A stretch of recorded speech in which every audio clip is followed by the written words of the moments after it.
overflowing at the other end of the pipe, I had to idle it down.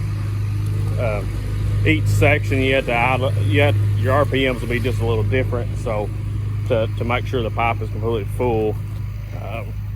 So I'm only within like 100 RPM, so it's just kind of like some fine tuning there that I have to do. Oh my gosh, never put doors like this on a shop. Ever. Ever. Hate them. Hate sliding doors. These, and this is facing the west, so we get a lot of wind. And this is flat country. I mean, there's trees here, but there's not very many trees on this side of the ridge.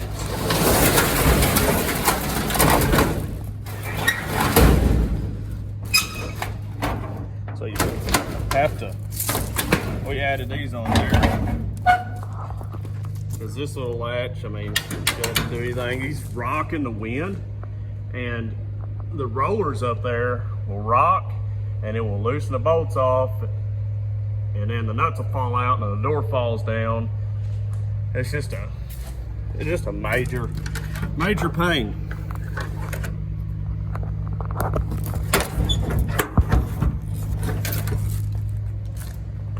Major pain.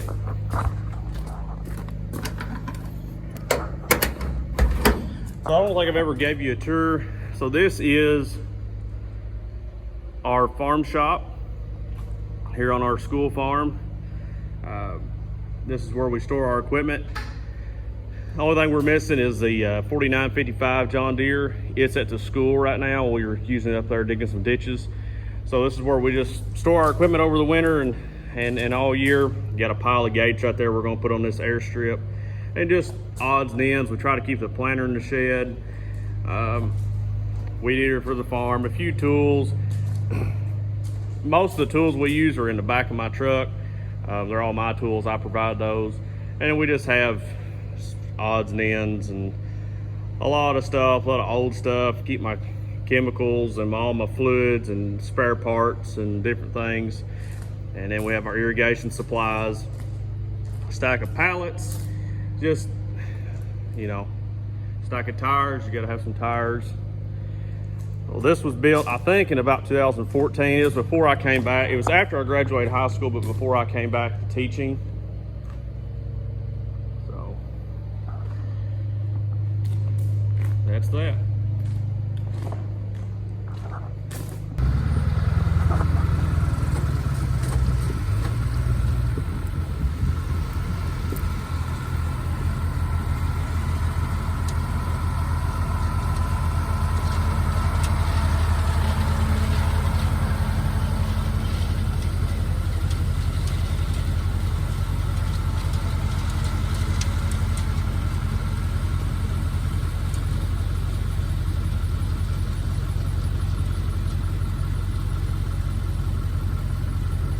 Right there is a hay tedder. It's a Premier hay tedder.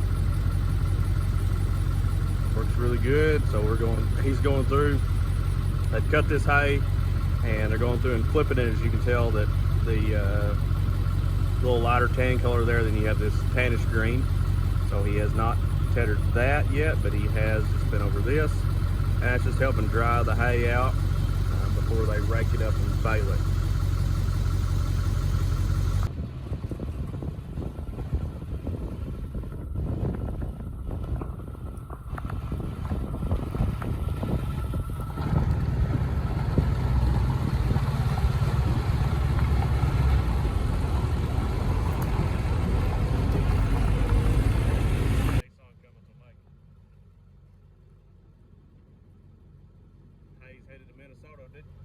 They saying paying $150 a bale up there for cattails. Yeah. They're in a drought. Alfalfa's $250. Alfalfa's $250 a bale. So they're headed with 16 bales from Arkansas all the way to Minnesota. 12-hour drive. 12-hour drive for I think is what he said. That means 12 hours from Harrison. In a Nissan.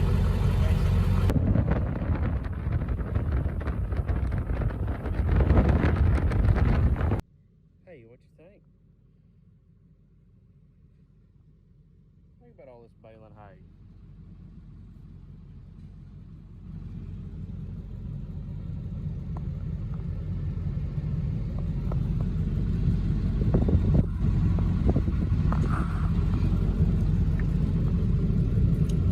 What you think? You like the farming?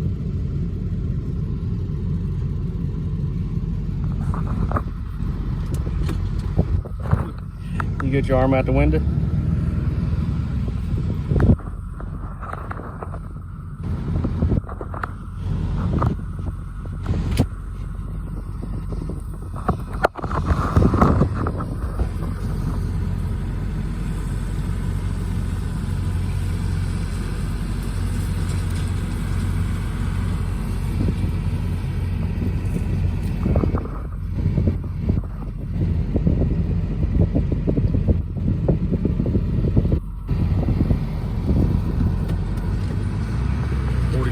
On the rotary rake.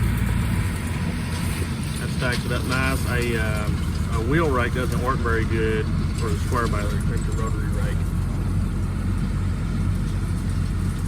The 4440 is a pretty good size for a hay operation.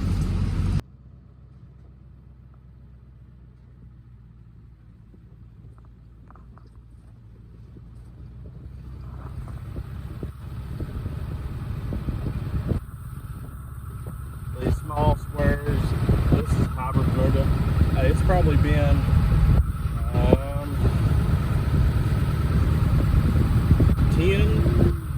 between 10 and 15 years since this has been sprigged. I remember when I used to help Jerry farm this in soybeans and wheat. Another cross, but I remember soybeans and wheat. This is one of the worst planting jobs I've ever done. It was right here. No tilling beans into wheat straw. I couldn't see my mark. I was a young kid. Couldn't see it, couldn't do anything. This will go into the feed market, of course. I don't remember if this is Tipton or Midland. I think this is a Tipton variety. And then back over there, there's a Midland and another farm.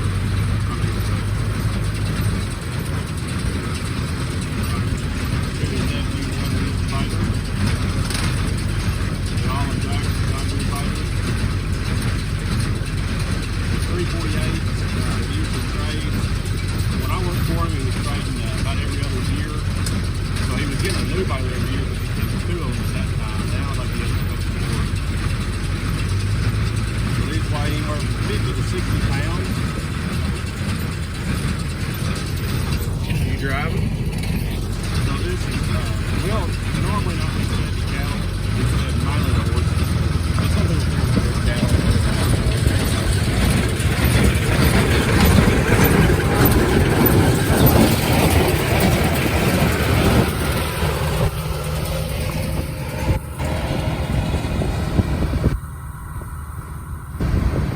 Pretty good looking hay. I don't know if it'd be around 100 bales. That's pretty typical, but it may not hardly be there.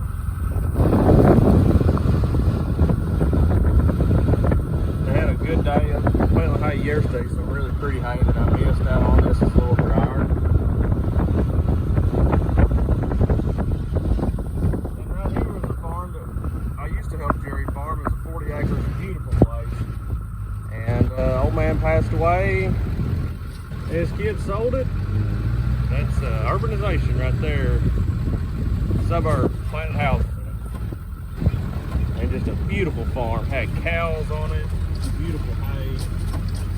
All gone. Now houses.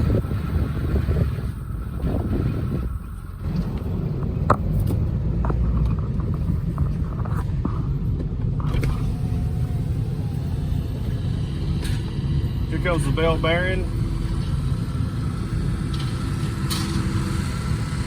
The 7720 John Deere. Pretty modern tractor. Bell bearing, it's picking these up. These small squares, so it eliminates a lot of labor. Picks up the small squares and bundles it into packages of 21. It can do other counts. I believe it can do an 18 count. But 21 is just right. Fits in the back of a semi. Loads real easy. Old reliable Dodge. He's had that for about 20 years.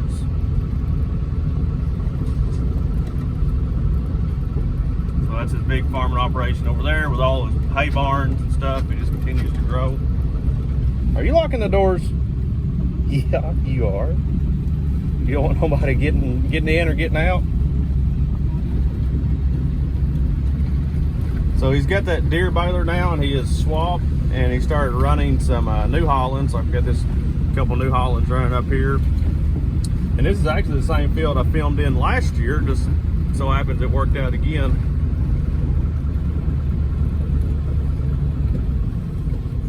He really likes the Kubota. Kubota's a pretty modern tractor. It can go super slow. So when they get into really good hay and the windrows are big, it can really slow it down. The New Holland has a little bit higher production, a little more efficient than the John Deere.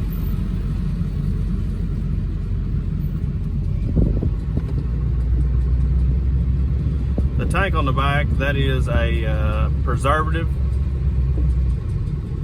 If the hay's too green, I can spray that on there. I think that's one that I'm originally mounted because I put that K&N sticker on it. There's my best friend from high school. There's Balin.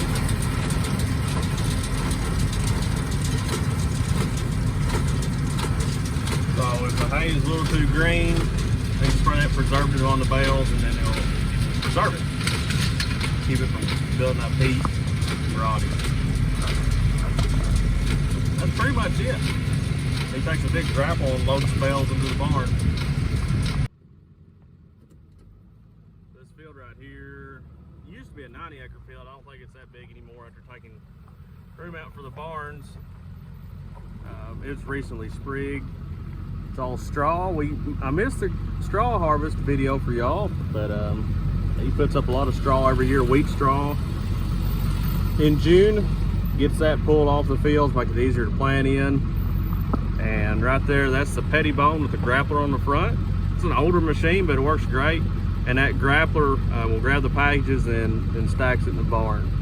So I got a pattern of that. It's stacked on pallets to keep it off the gravel. Where are you driving? There's his newest truck. He's about to get all lined out, tuned up.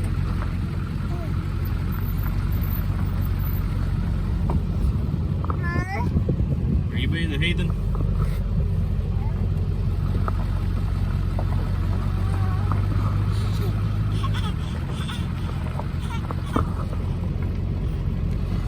There's one of his newer tractors he just picked up. Picked up another 4020. Right here is a beauty. Real beauty.